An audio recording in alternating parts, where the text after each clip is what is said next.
Droopy Stevenson hadn't been a dirty old man all that long. He was still adjusting. He was weighing up the pros and cons and trying not to allow it to affect his work, which wasn't easy. "What's this I hear, Droopy?" asked Sam Collins, his boss, crouching beside the Land Rover from which Droopy was removing the sump. "Man, I'm shocked at you!" And off he went with a laugh, slapping his thigh. Droopy extended a hand for a number 8 ring spanner, and Joseph, his intuitive Zulu assistant, wiped the grease from its shank and placed it gently in his grasp.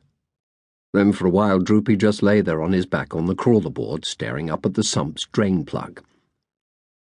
3 days ago he had gone into a little fruit shop on the corner, a few yards down the back street from the 2-bay garage where he worked, and said to the proprietress, "Another scorcher, hey, Mavis? OK if I fields your tomatoes?" He liked his tomatoes crisp, and Mavis Cookamore, who had known Droopy for years, hadn't even bothered to nod. Instead, she told him that her feet were killing her, and that while the heat wave lasted she had a good mind to get her young niece along to look after the counter side of things. As the shop had only a counter side of things, the idea had seemed promising to Droopy, and he had said as much.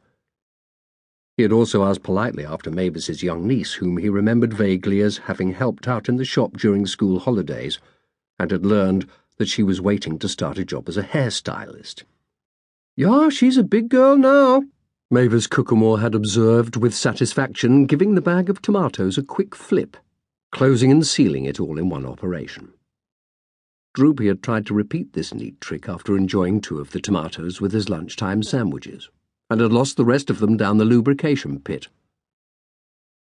"The boss wants number 6, Joseph inquired uneasily, having heard no sounds of activity from beneath the vehicle. No, an 8's about right." After applying the spanner to a couple of bolts, Droopy fell once again into a reverie, going over and over the events leading to his new image of himself. 2 days ago, he had gone into a little fruit shop on the corner to be confronted, there was no other word for it, by a pair of amazing bosoms, and a hairstyle like an electric shock. "You know Glenda," Mavis Cookamore had prompted from a comfortable seat in front of the fan. "And will you just look at her? I ask you. That's this young madam's idea of catching a tan, auntie. She's red all over."